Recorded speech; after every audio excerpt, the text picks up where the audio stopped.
Abraham Lincoln as a vampire-slaying, axe-flipping action hero. Yeah, it is literally as insane as it sounds. But what if I told you that under all that craziness, this movie is hiding a secret message about American history? Today, we are going to expose the hidden facts and crazy fiction in Abraham Lincoln, Vampire Hunter.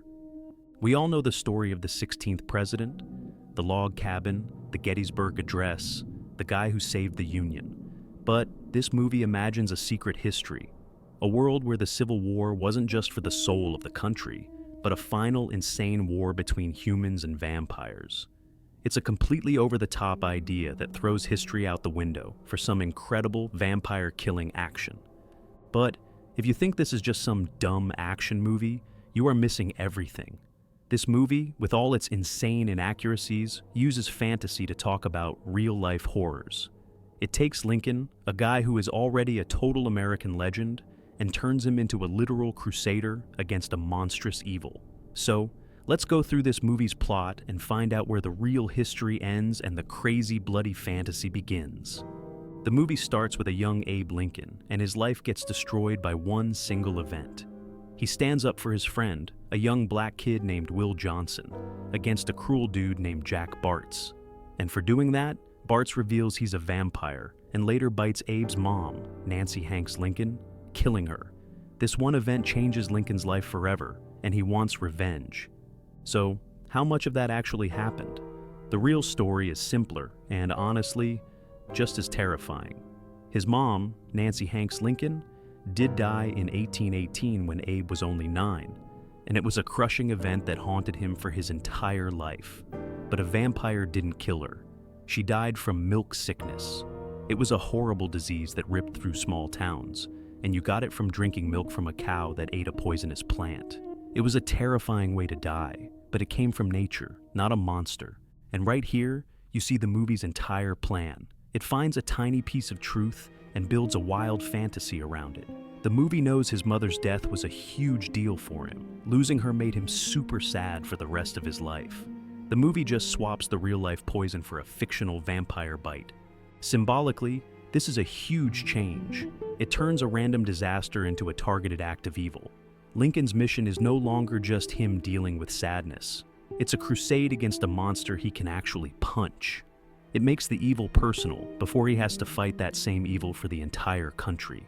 The vampire bite is this story's original sin, showing Lincoln the parasitic evil hiding in the world, an evil he will spend the rest of his life fighting.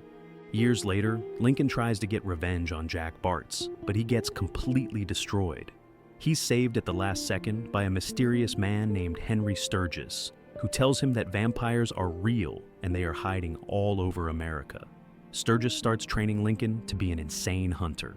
He takes Lincoln's legendary strength and skill with an axe and turns it into a deadly martial art, teaching him that silver is the only thing that can kill a vampire. So, is any of this true?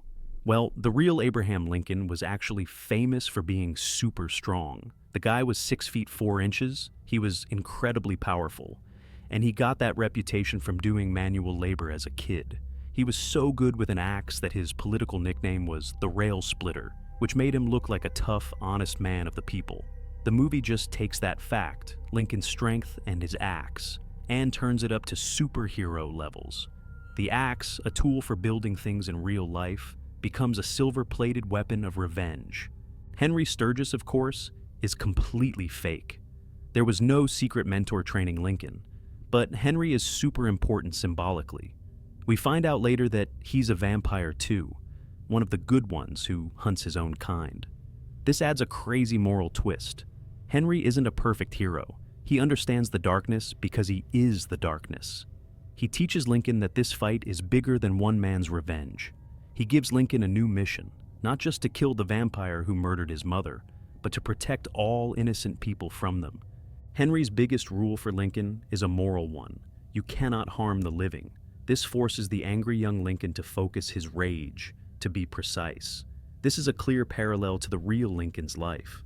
The historical Lincoln had to learn to control his own depression and anger, and he channeled it into brilliant political moves and amazing speeches. In the movie, Henry is the one who helps him do that. turning an angry kid into a calculated warrior, hinting at the president he would become. Following Henry's instructions, Lincoln moves to Springfield, Illinois. By day, he works in a store with his friend Joshua Speed, studies law, and starts dating the smart and ambitious Mary Todd. But by night, he's a secret vigilante, getting names from Henry and killing vampires hiding in his town. His political career is the perfect cover for his secret war. Most of his daytime life is actually real. Lincoln did move to Springfield. He did have a super close friend named Joshua Speed.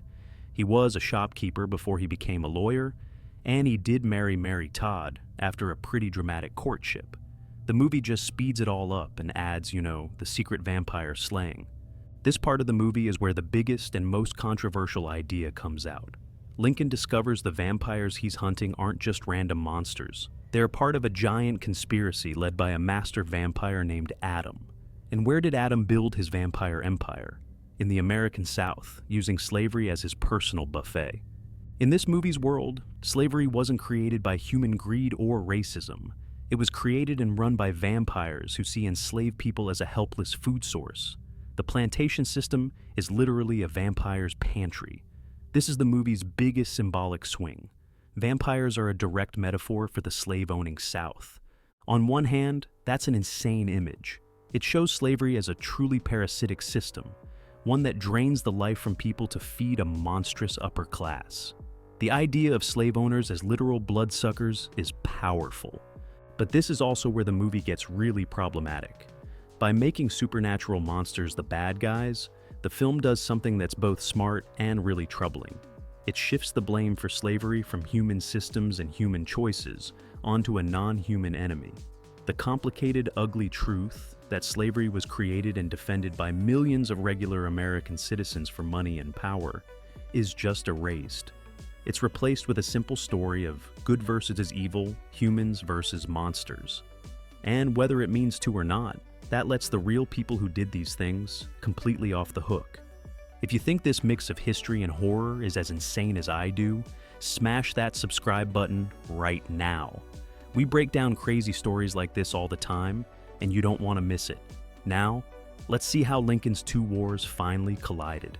As Lincoln becomes more famous in politics, his secret war against vampires and his public war against slavery finally merge. The movie shows the Civil War not as a fight over states' rights or money, but as the final apocalyptic battle between Lincoln's Union and the Vampire LED Confederacy. The South leaving the Union is just a plan by the vampire leader, Adam, to create his own vampire nation where they can feed on people forever.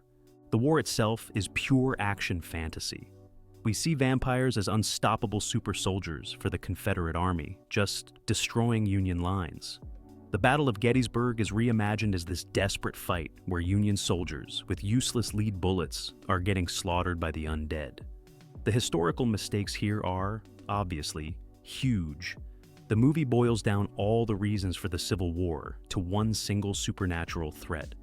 It also makes the Emancipation Proclamation seem way simpler than it was, acting like it freed every single slave with one signature. In reality, the proclamation was a strategic military move that only applied to states that were rebelling, and it only worked if the Union actually won the war. But again, let's find that tiny piece of truth. The movie is right that the Battle of Gettysburg was a massive turning point. The insane number of deaths and the Union's victory there really was the beginning of the end for the Confederacy. The movie just takes the historical importance of that battle and gives us a crazy, fantastical reason for why it was so intense. The solution to beating the vampire army? Silver. The movie creates an entire subplot where the Union has to secretly get a massive train full of silver to the front lines to melt down for weapons. It's a ridiculous plan, but it makes the final battle feel huge. And it's wild to think that this movie came out in 2012, the same year as Steven Spielberg's Lincoln. The two movies couldn't be more different, where Vampire Hunter turns the fight against slavery into a supernatural slugfest. Spielberg's film focuses on the boring, difficult, and human political struggle to pass the 13th Amendment. One movie uses monsters and axes, the other uses backroom deals and votes. Seeing them side by side makes the choices in Abraham Lincoln, Vampire Hunter feel even more insane and fascinating. The movie's climax is an incredible CGI-fueled train chase.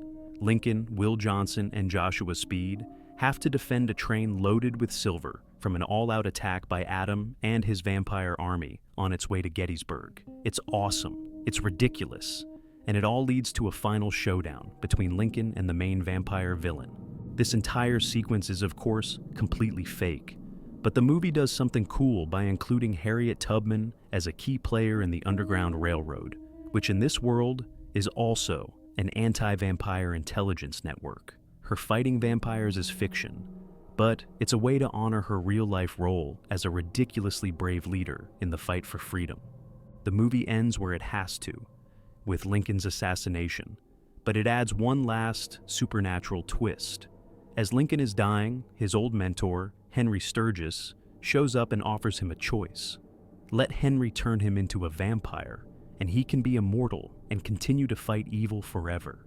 In a moment of absolute clarity, Lincoln refuses.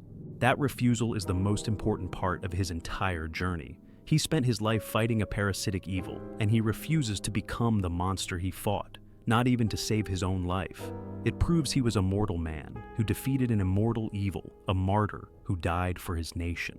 The film frames his entire life, from his mother's death to his own, as one long, heroic, and successful mission. But this brings us back to the central problem with the movie's idea. By creating this huge supernatural story, what did we lose? The messy, uncomfortable, and deeply human reality of the Civil War. By swapping in vampires for human slave owners, the film gives us an easy target.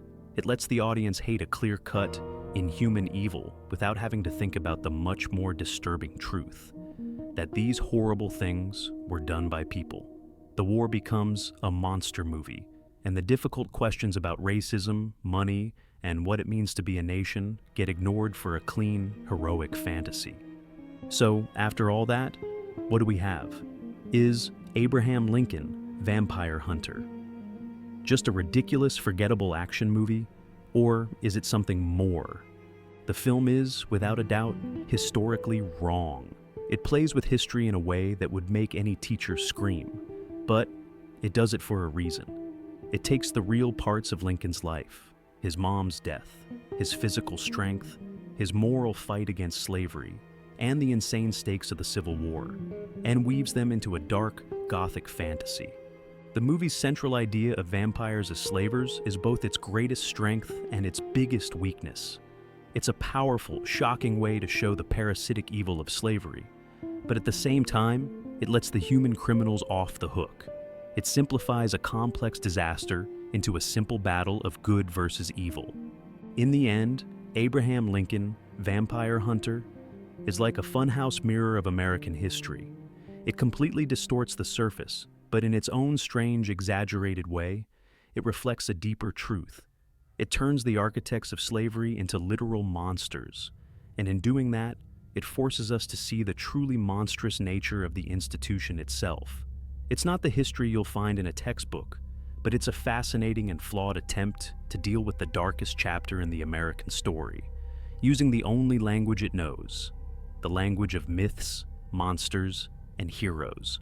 What do you think? Is the vampire metaphor genius, or does it do a disservice to history? Let me know your thoughts in the comments below. And if you enjoyed this historical deep dive, don't forget to like and subscribe for more content. Thanks for watching.